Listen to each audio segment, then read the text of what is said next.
Well, let's get more right now and bring in Malcolm Etheridge, Executive Vice President at CIC Wealth with assets under management of $850 million. Joining us now from Washington, D.C. Central banks well and truly in focus, not only for us here in Asia, but of course stateside and in the UK as well with the Bank of England. Is this week going to be a turning point, do you think, for markets, given the commentary that we may or may not get out of central banks? Well, we don't necessarily expect that there will be any big surprises. Fed Chair Powell has shown that he's not really one for breaking with the script, not really one for surprises. But to answer the question that you didn't necessarily ask, it could have a significant impact on markets globally if, for whatever reason, Fed Chair Powell does decide to break from the script that they've kind of given us, where it's 2023 is where we can expect to see meaningful increases in rates. If they decide to change that and announce it, at some point in this November meeting, it would be fairly consequential.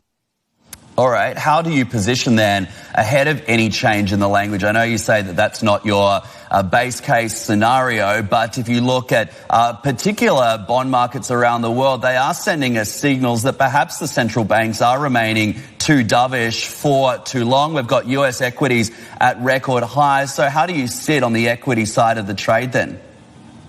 Yeah, so it kind of depends on which camp you're in, right? If you're a person, maybe you're a pre-retiree or retiree who needs access to cash in the near term, maybe you're pulling a certain amount of cash out of your portfolio right now, if you haven't already this year, to make sure that you've got a little bit of a cushion to weather, whatever storm we might see coming up in the next 6 to 12 months, however long it takes to really get clear on where we're going to be. But for everyone else, it's one of those things where you don't necessarily want to try and time the market perfectly, because there's no such thing as perfect market timing, right? It's one of those things where he could come out and change his mind like he did on the conversation about inflation being transitory, where all of a sudden it's no longer that, it's going to be here for some time, and that refocused investors again. So you just never want to be in the habit of trying to perfectly time, Fed decisions and those sorts of things, because we're almost never going to be perfect predictors of those types of events. All right, but you can plan ahead. So what is your main trade then when it comes to markets? I know we've got some stock picks which we'll go through in a moment, but do you sit on the growth or value side of the equation?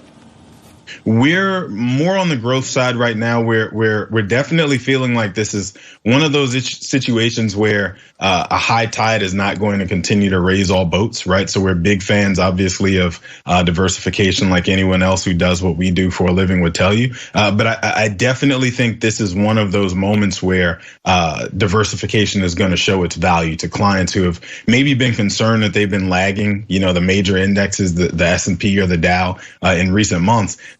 Having to choose which of the sectors is going to be the one to outperform right now is significantly more dangerous right now when the market's we just hit the 60th record close on the S&P, right? So a moment that we're in right now, you don't want to be in the business of having to try and choose the winners. And you also don't want to be in position where you're completely allocated to one sector or the other, or maybe even growth versus value, where being allocated to all 10 sectors makes sure that you get some of the good and some of the bad, versus maybe you're 100% in tech, like folks who have done the last couple of years have done well, but then you're at the mercy of the mega cap tech names, the FANG trade, to come and bail you out once again. And we're just not that confident that it's going to be more of the same.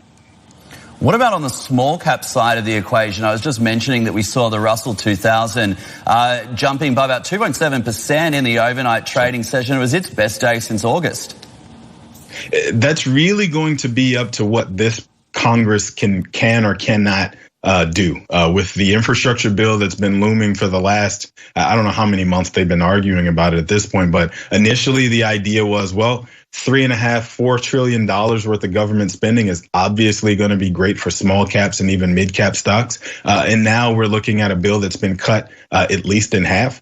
And now we're looking at a bill that the corporate tax rate that we initially thought was going to be a negative for smaller companies who actually pay the full freight on that federal tax rate.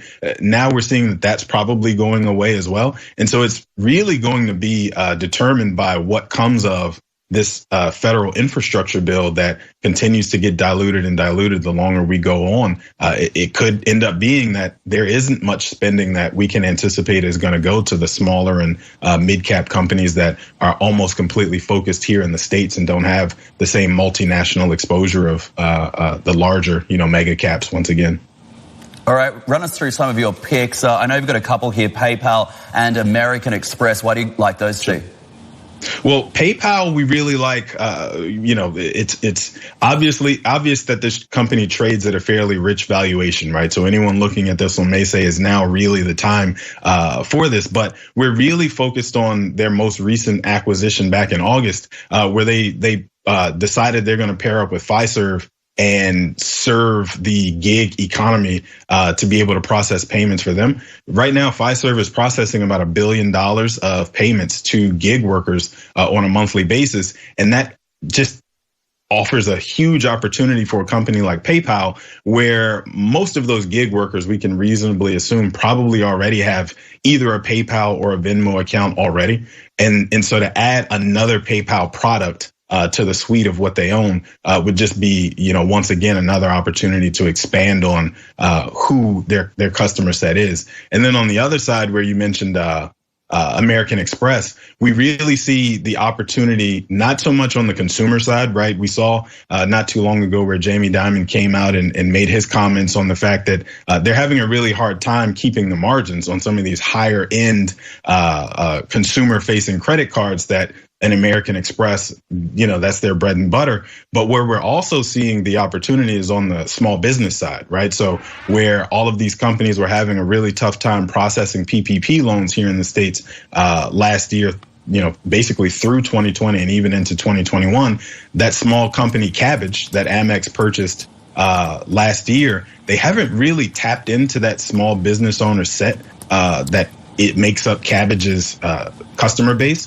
And so we see it as an opportunity for Amex to now turn their focus to the 200,000 or so customers that they just acquired through that acquisition of Cabbage and begin to offer some small business products that doesn't really matter whether you get a credit card in their hand or not. You can lend to them in a different way.